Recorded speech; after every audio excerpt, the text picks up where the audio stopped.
Assalamu alaikum jami'an wa rahmatullahi wa barakatuh. Aujourd'hui, nous allons passer au code de la famille. Pour le code de la famille, il y a essentiellement 19 commandements, quoique 4 d'entre eux sont complexes et ouvrent sur des sous-commandements. Je rappelle la différence entre commandement et sous-commandement. Par exemple, la salade. La salade, c'est un commandement. Mais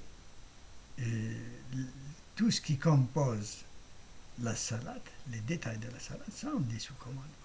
Voilà qui est fait. Nous allons toujours nous contenter d'énumérer rapidement les 19 commandements en mettant l'accent sur les commandements complexes. Le premier, les hommes sont responsables des femmes.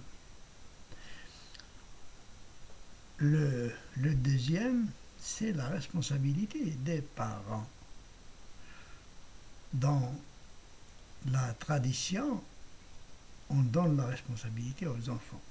Il faut vraiment aider les parents, mais en réalité, c'est les parents qui sont responsables des enfants. Ce n'est pas l'inverse. Troisième, honorer vos parents.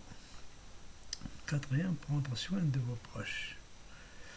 Cinquième, les lois du mariage. Le mariage est une institution divine, mais c'est un commandement complexe. C'est le plus complexe de tout le Coran. Il fait 57 sous-commandements. Il faut tester les gens, il faut tester les femmes qui passent d'un groupe à un autre.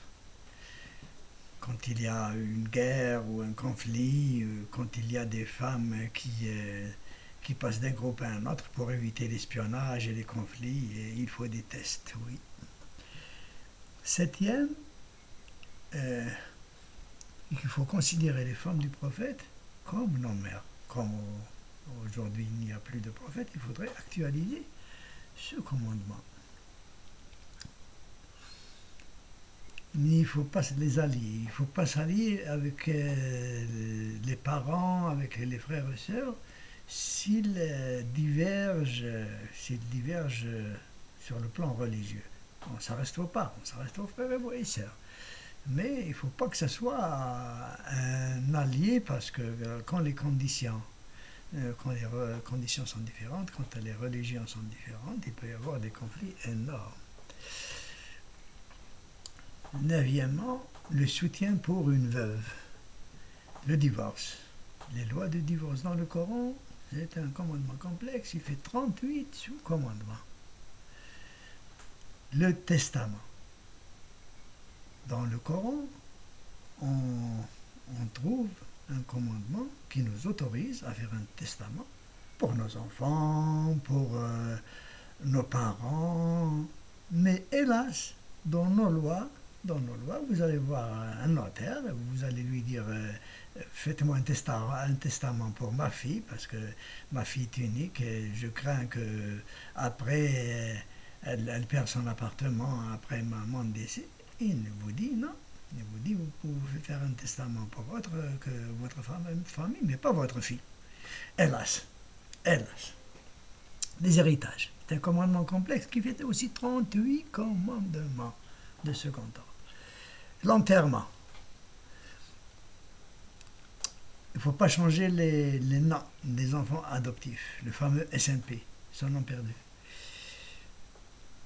Le commandement des orphelins, je crois qu'il fait 11 commandements, pas comme vous le voyez, 11 commandements.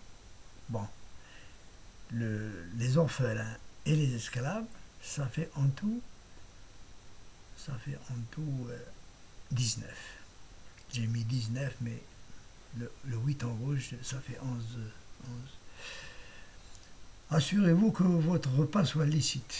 On ne mange pas de n'importe quoi. Un repas modéré sans gloutonnerie. La nourriture des gens de l'écriture est licite. c'est un verset à débat. Bon, je rappelle que je suis bien obligé d'exposer les principes de base un à un, de terminer. C'est parce que après cela, nous allons les appliquer d'une façon majestueuse. Assalamu alaikum jami'an wa rahmatullahi wa barakatuh.